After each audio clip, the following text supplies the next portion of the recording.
មកពីធ្វើការហត់អស់កម្លាំងបងប្អូនបើសិនជាមិននឹកឃើញធ្វើម្ហូបអីទេបងប្អូនអាចសាកធ្វើម្ហូបនេះបានគឺ steak សាច់គោបងប្អូនហើយ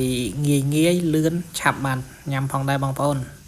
ហើយវិធីធ្វើអត់ពិបាកឲ្យលឿនមែនតើបាទដោយជាដំបូងខ្ញុំធ្វើការចាប់ផ្ដើមផ្លះសាច់គោបងប្អូនហើយខ្ញុំផ្លះក៏អត់សូវជាទូចពេកដែរយ៉ាងក្រាស់ល្មមដែរទេហើយសាច់គោយ៉ាងពណ៌លឿងបន្តិចដោយសារចាក់ color ខុសបច្ចេកទេសបន្តិចបាទ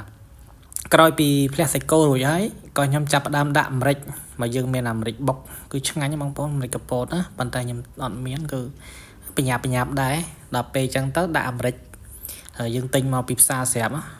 ប្រឡាក់សងខាងមកហើយយើងដាក់អំបិលបន្តិចបងប្អូនហើយក្រោយមកទៀតក៏ខ្ញុំចាប់ផ្ដើមធ្វើការដាក់ប៊ឺខ្ញុំប្រើកូនសក្រាន camping របស់ខ្ញុំដោយសារយើងញ៉ាំម្នាក់ឯងអញ្ចឹងធ្វើកូនសក្រានវាលឿនជាងហើយវាងាយស្រួលផងបាទក្រោយពីយើងដាក់ប៊ឺបានរលាយល្អហើយខ្ញុំក៏ចាប់ផ្ដើមដាក់ខ្ទឹមដែលខ្ញុំអត់បកសំបកឲ្យទុកឲ្យឈ្ងុយបាទ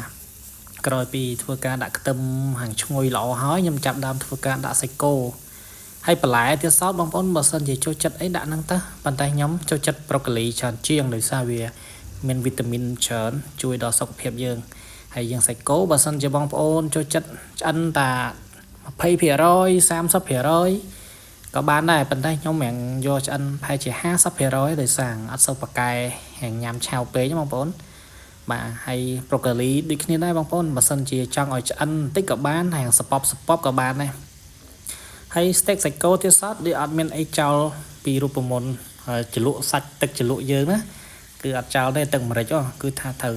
តែជ្រលក់ជាមួយនឹងសាច់គោឲ្យវាឆ្ងាញ់ឥឡូវសាច់គោរបស់យើងបានឆ្អិនមួយចំណែកនេះ 50% ខ្ញុំដាក់បន្ថែមទៀតបាទហើយយកអាទឹកជាតិហ្នឹងមកដាក់មួយអំបិលម្រេចរបស់យើងបងប្អូនអូជាតិឆ្ងាញ់មែនតែនហើយមកហត់ផងមែនណាហើយឥឡូវខ្ញុំចាប់ផ្ដើមឆ្អិនណាខ្ញុំចាប់ផ្ដើមកាត់ផ្លះល្មមមិនជាក្រាស់ពេកទេដោយសារយើងងាយស្រួលទៅពៀផងដែរជ្រលក់ជាមួយនឹងទឹកម្រេចឆ្ងាញ់ខ្លាំងណាស់បងប្អូនអាចធ្វើបានហើយងាយលឿនប្រហែលជា 4-5 នាទីអីហ្នឹងបានហើយបាទអាហ្នឹងបើកម្លាំងណាពេលយើងធ្វើការអស់កម្លាំងអញ្ចឹងដាក់ទៅបើមានបាយបន្តិចឬក៏មានជាតិចទៀតមករត់ទៅត្រូវជាតិគ្នាតែម្ដងបាទនេះខ្ញុំឆ្អិនយ៉ាង 50-60% ហើយហ្នឹងដល់ពេលអញ្ចឹងទៅវាអត់សូវមានឈាមបើសិនបងប្អូនចូលចិត្តឈាមដាក់តែឆ្អិនដល់ 10-20% បានបាទវីដេអូនោះមានតែប៉ុណ្្នឹងឯងបងប្អូនបាទ